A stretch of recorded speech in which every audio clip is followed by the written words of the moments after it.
I'm here today to educate you about organ donation.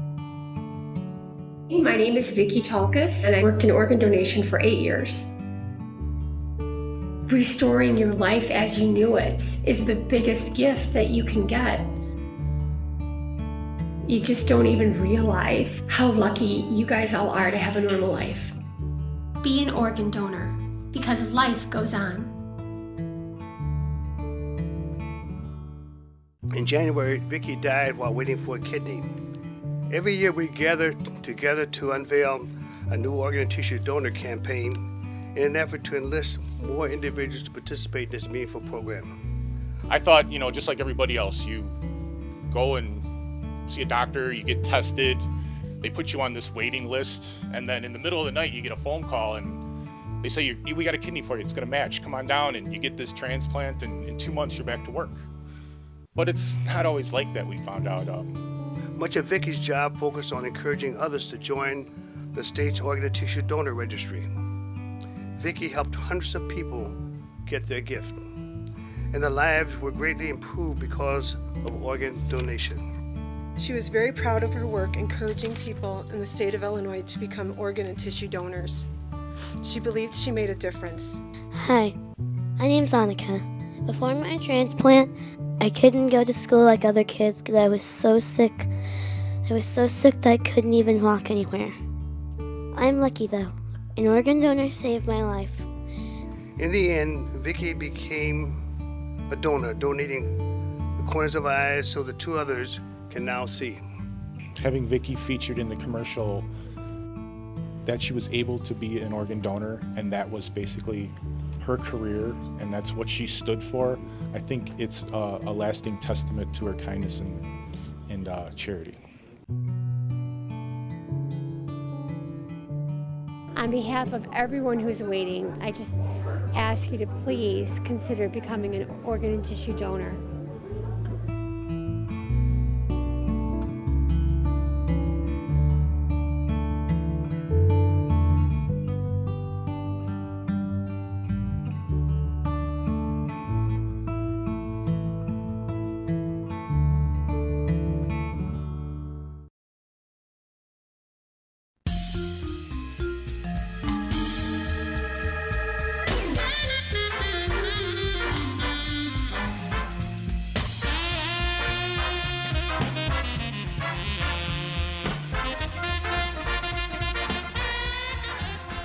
Welcome to the Busy Guy Show. My name is Vince LoCascio. I'm a busy guy, and I promise you I have the busiest guy I've ever, and we're all going to meet, Secretary of State Jesse White. Vince, nice to see you. Glad to be on board. It's truly an honor to have you here. You're the 37th and longest serving Secretary of State of Illinois and the first African American to hold the position. Amongst other things that we're going to talk about, is there anything you haven't done? I've been pretty busy, like you. Busy guy. Growing up near the Cabrini Green area or in that area, did you dream that you'd have such a diverse career? No, I was born in Alton, Illinois, and when I was 7 years of age, we moved to the near north side of the city of Chicago. And my father was deeply involved with sports. He was a baseball player, and he encouraged me to seriously consider a career in baseball. And I never envisioned becoming a political person. I'm just glad that the people of the state of Illinois found enough appreciation in my commitment to duty that they elected me time and time again to 3 elected positions. Amongst many other careers, of which we will talk about. But in the careers we cover, I know there's many other things above and beyond what we're going to talk about, but athletics, military, teaching, politics, and humanitarian. In your career in life, there's many people I know that inspired you. But just if you want to talk briefly to start maybe about your father that you mentioned. My father was a great inspiration to me. He taught me to love my fellow man and woman. He encouraged me to work hard toward being the best that I could be. And he reminded me that the easiest thing I'd ever get a chance to do in life was to say I quit or I can't. And then, of course, George Dunn is the fellow who got me involved in the political arena. Warren Chapman got me a scholarship to Alabama State College, and when I was in college, Dr. King was my minister. And then Iron Man McKinnis, Fred Ross, Alonzo Krim, Vince Schoenfelder. The list is long list of who the people are who helped me to be where I am today. And as far as your military career, which as an American, which I'll say thank you to you for that. You were in the 101st Airborne? Yes, I signed a contract out of college to play baseball for the Cubs. 4 days before going to spring training, I was drafted into the Army. So instead of going to spring training, I went to basic training at Fort Leonard Wood, Missouri. And while I was there, I decided I wanted to learn how to jump out of airplanes. So I was transferred from Fort Leonard Wood to Fort Campbell, Kentucky, did my 35 jumps, came back to Chicago, put my uniform in the closet, got my ball, bat, and glove, flew off to Mesa, Arizona to play baseball in the Cub organization. And for the next 8 years, during the off season, I taught school during the day, worked for the Park District at night. And I was asked to put on the gym show. And from the one gym show in December 1959 came the Jesse White Tumbling team. I was a gymnast as a kid. I taught gymnastics in college, taught for the Board of Education, Park District, and YMCA. And it started, I mean, we'll talk about the Tumblers, but that started in 1959. And you thought you were going to be done after the first year? After the first year, the parents came to me and they said, "That was a beautiful show. I would like to know if you're going to have any intentions of continuing." I said, "Well, no. This was a gym show. My park supervisor asked me to put it on, so that's it." And they said, "Well, you know, you've inspired these kids to come to the park every day after school. You've set a good example for them. You taught them a lot about life and about loving their fellow man and woman. Encouraged them to get good grades in school. And those things and more pay tremendous dividends. We'd like for you to consider continuing." And so I said, "Okay, I'll try one more year and one more year." And now December the 19th of this year, we will be 55 years old. Unbelievable. And they've traveled around the world. Many things going on with they've entertained the President of the United States for his inauguration. 2 of them. And then we're going to show a little clip of your visit to Israel, which was quite a motivational. Yeah, we've taken these young people to Tokyo, Japan on 3 occasions for Nippon Television, China, Hong Kong for the Chinese New Year, Honolulu, Hawaii, Hunakai, Hawaii, 17 times to Canada, twice to Bermuda, once to the Cayman Islands, 4 movies, 4 plays, and 25 commercials, and almost forgot Zagreb, Croatia, Israel, and Belize. And while we're on the subject, let me say this, that you just came from a show. I did. I was at the Churchill School in Oswego, Illinois. I had a little break in my schedule, and while I was out there, I decided that this was my turn. I have 6 other coaches. We have 7 teams, 325 young people. We do about 1,500 shows a year. We turn down about 300 requests. Can I put them into our schedule? And we do a lot of the NBA teams as well. Nice. And the website is the Jesse Tumblers, JesseWhiteTumblingTeam.com, which we'll post up on the screen later. But if we could take a minute, we'll show the clip of the visit to Israel. Okay.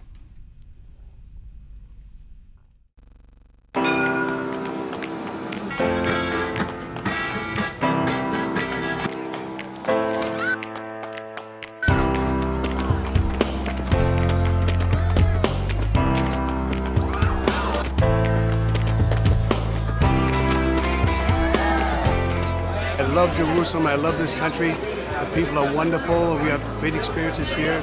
It's more than what I expected to be, and I love here in Jerusalem.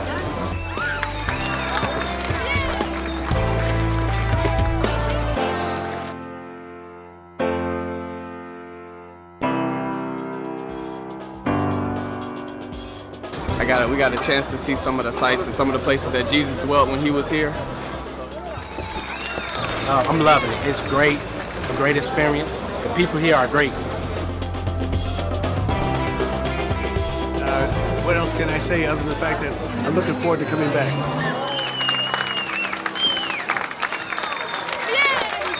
We love Jerusalem! Well, welcome back. It's amazing. I mean, the website, people can find out all things about the scheduling, tryouts. But if you want to talk briefly about how, and you did say, but how there's many success stories that have come out of these for these children that otherwise wouldn't have had a chance. Sure. I've had over 14,000 young people in 55 years. At last count to our knowledge, only 116 have gotten themselves in trouble with the law to combat juvenile delinquency.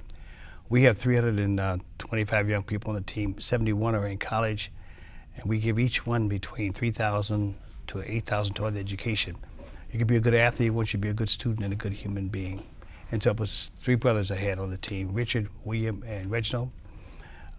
Reginald and William became involved with the gangs, and so I made them a part of history. And so they took up with the gang, with their gang. And then as it turned out, about 3 months later, William was shot and killed by a gangbanger.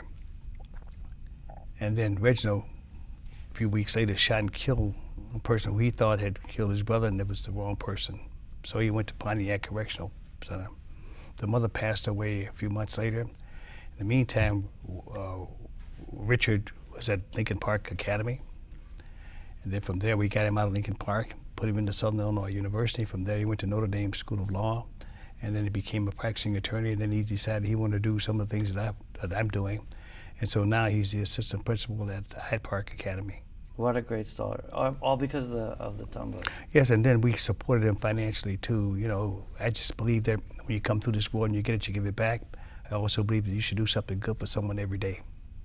And you certainly do.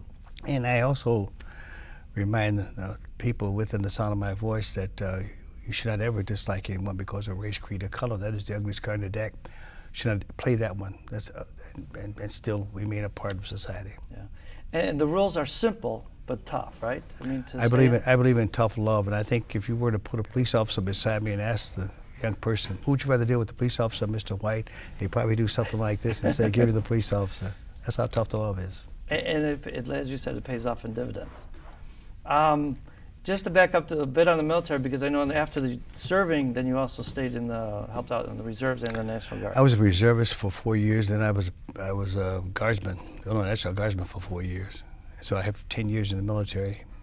So to sum it up, 10 years in the military, 8 years professional baseball, 16 years as a teacher, 55 years with the Jesse White Tumblers team, and 6 as a Cook County Recorder of Deeds, 16 as a state lawmaker, and 15 as a Secretary of State, and yet I'm not 150 years of age. You are a busy guy. What a busy guy. Well, let's talk about the athletics. There was a point where a decision, and I believe your dad helped you with the decision, about whether to play for the Cubs right away or to go to school. Well, I had another choice. Well, he wanted me to, I could have played basketball because I was an all-city baseball and basketball player in Chicago at Waller High School, which is now Lincoln Park Academy. And so I said, well, let me go to college first. And so I went to Alabama State College. And well, first of all, when I graduated, I didn't have a sequence in math. So Beloit wanted me. And then they said, you don't have a sequence in math. So Ripon College said, we'll take you. And then they, again, didn't have a sequence in math. Northwestern said, we'll take you. Again, no sequence in math. Tennessee State said, we'll take you. But they found out I was 5'8½", too short. And then Alabama State in Montgomery, Alabama said, we'll take you. And the third game of the season, I scored 29 points against Tennessee State, and the coach McClendon said, well, we'd like for you to transfer to our school. I said, well, you had first choice, and you said I was too short. So he said, please consider transferring to this school. And I said, no, I'm happy at Alabama State. And what was the from the book, I'll talk about later, is the jump shot? They hadn't seen the jump shot down there? They said that I brought the jump shot to the South. I used to shoot jump shot from half court, and I scored 51 points in a high school game, and then I averaged 30 points a game in high school and college. Well, what a career. And then I ended up playing professional baseball instead. Yeah, we'll talk about that, but then and in the meantime, then you, I'm jumping ahead of myself, but then you taught at the grammar school that you went to? After I had completed my baseball career, I taught school during the day, worked for the Park District at night. I started out 5 years at the General Elementary School in Cabrini Green, and then I was transferred to Schiller, had an opportunity to go back to my alma mater. So I taught there for 26 years, the school I graduated from, and then I was just spent 2 years as an administrator for the Board of Education. Almost like the TV show Welcome Back, Kotter. Well, similar to that, yes. Yeah. Right back to your own. And others from the area, just briefly, I know there was many, but Ramsey Lewis and Curtis Mayfield from that Good area? friends of mine. Very good friends of mine. Okay, the Tumblers. The kids, as I said on the website, if people want to find out more about it, Is there anything that you want to elaborate a little bit more Well, about? we have a website, jessewhitetumblingteam.com, or jessewhitetumblingteam.net, I think it is. And then they can call the office, and that's 312-266-7498, or just ask the operator for a telephone number of the Jesse White Tumbling Team. And on 3 days during the year, we have over 40 shows with the 7 units. The 4th of July, Memorial Day, Labor Day. We're out among the people here in the great state of Illinois, and then plus we're all over the country for that matter. Busy guys. Well, if you give young people an opportunity to use idle time in a positive way, then it's a win-win situation for all of us. And then the money that is generated from our presentations go right to the kids. So they compete with the gangbangers. They don't have to rob, they don't have to steal, they don't have to do anything improper in order to care for themselves. So they do quite well. And they're developing pride in themselves and what they do. That's true. And then, as I said before, a lot of those young people go off to college and they become successful individuals within our environment. So then all of this, about the Cubs, a little bit more about the Cubs.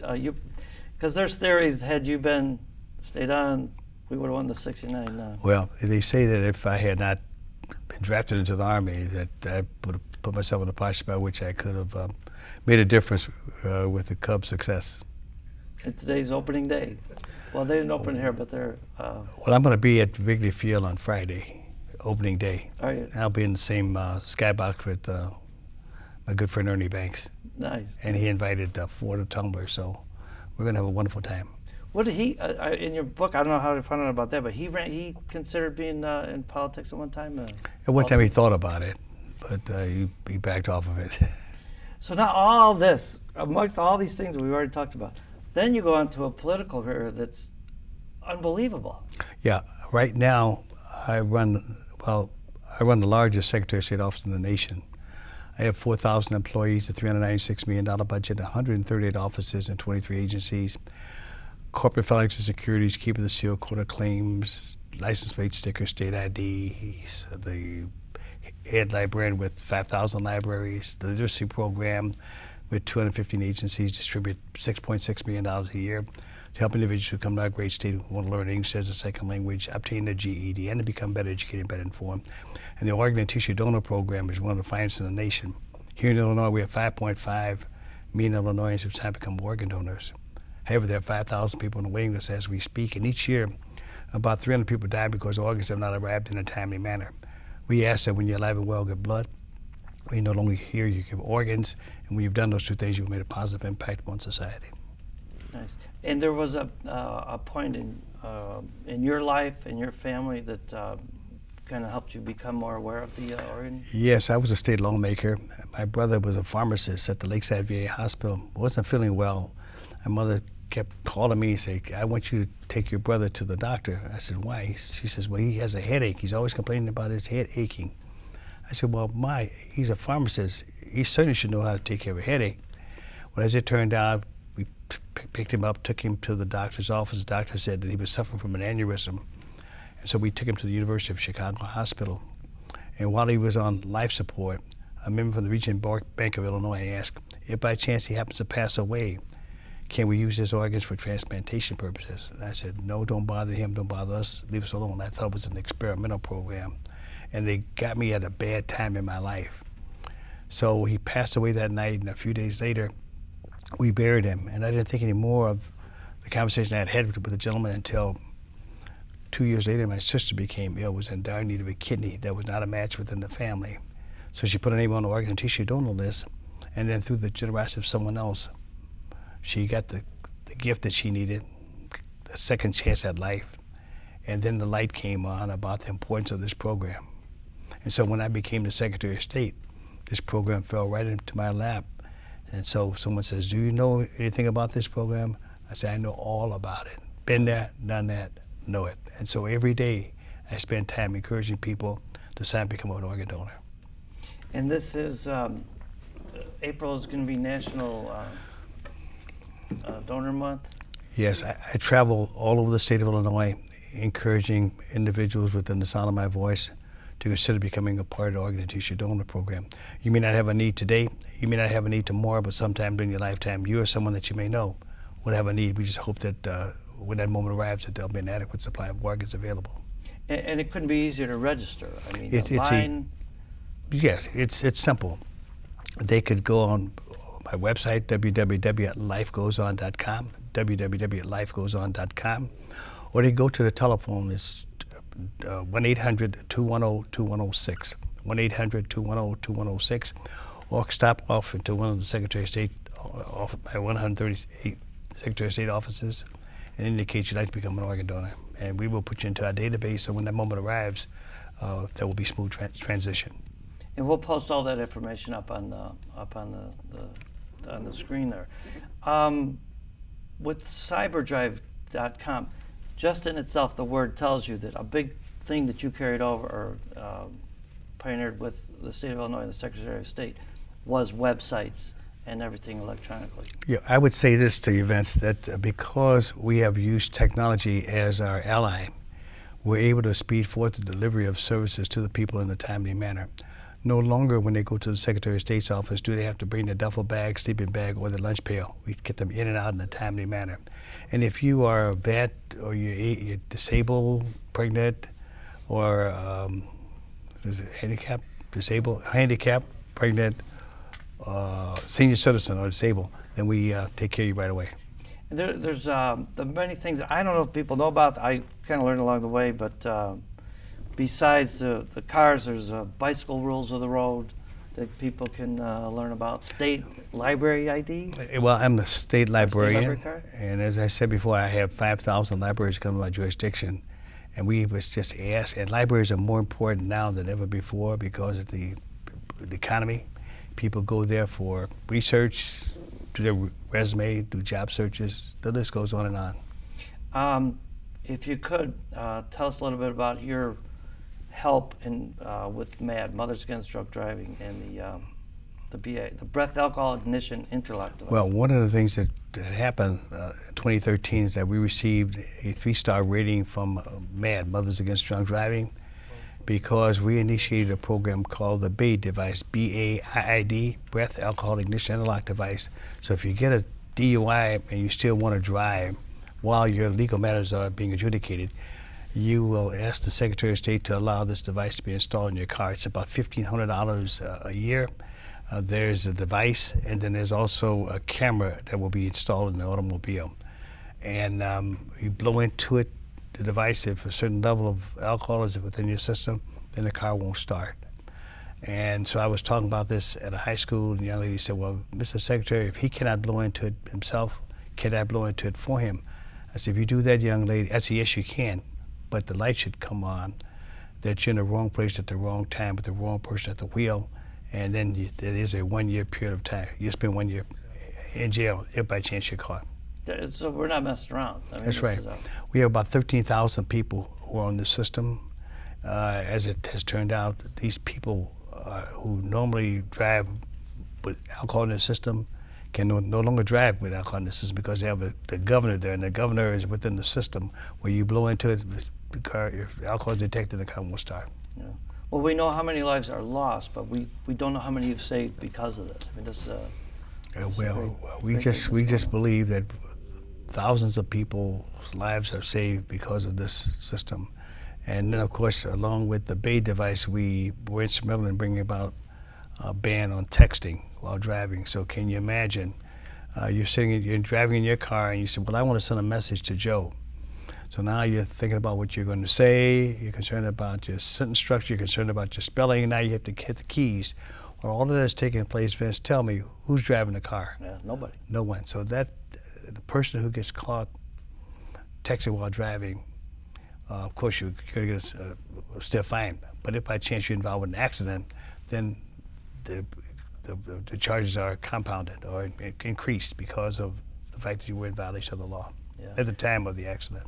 I think the greatest slogan out of I mean, there's many for that program, but the best one is "It can wait." It can wait, and then also there's a ban on driving using a hands-free cell phone. They say a cell phone in one hand and a ticket in the other. Yeah, I see the signs everywhere. Just to back up on the Life Goes On program, some of the statistics, there's 5,000 people on the waiting list. Every 10 minutes someone is added, and an average of 18 people unfortunately die a day just waiting for it. I think some of the benefits are the things you want to talk about. One donor can enhance the life of as many as 25 people. So it's not just kidneys. There's many things that can be donated. One of the things I talk with people about, and that is the fact that many times we think of a hero as being someone who has helped to extricate someone from an automobile crash, save someone from drowning, rescue someone from a fire. But when you can give someone else a second chance in life, like some of my heroes, the doctor at the Loyola Medical Center who gave her patient her kidney, the teacher in New Lenox, Illinois, who gave her student her kidney.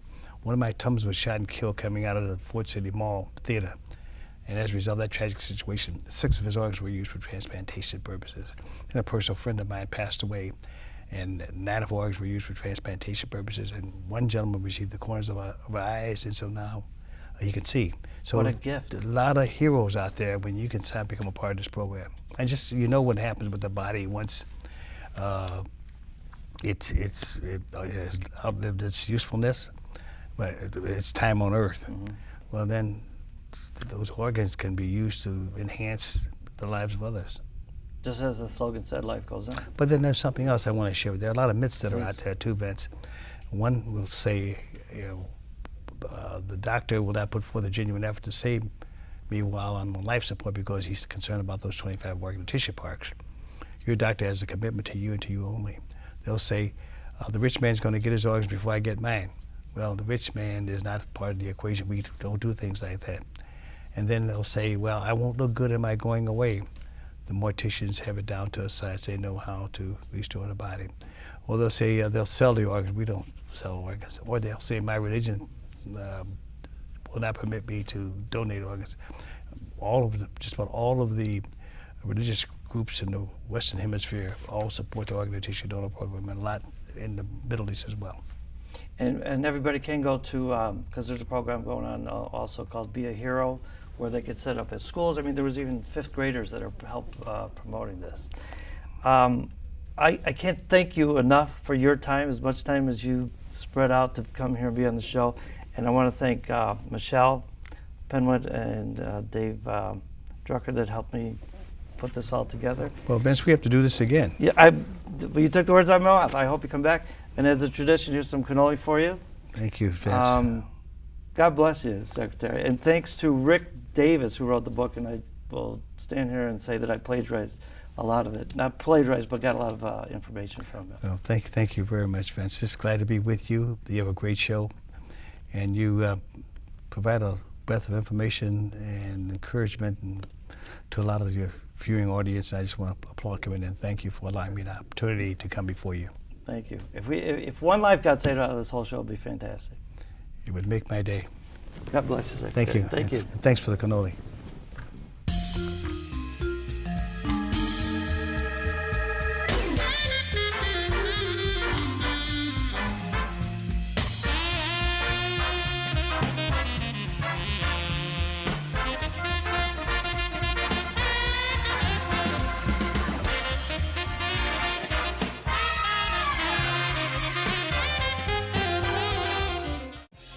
Your age doesn't matter. Your race doesn't matter.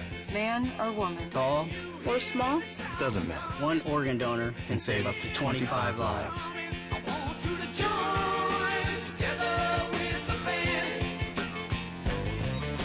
Boys can save girls. Cubs fans can even save Sox fans. And Card fans. Doesn't matter who you are. What matters is... What matters is... will you help? Will you help? Will you help? Will you help? We were forced to get along, you know. It wasn't about culturally where we were from. It was more about having honesty. The Italian-American heritage. Live it, love it, celebrate it.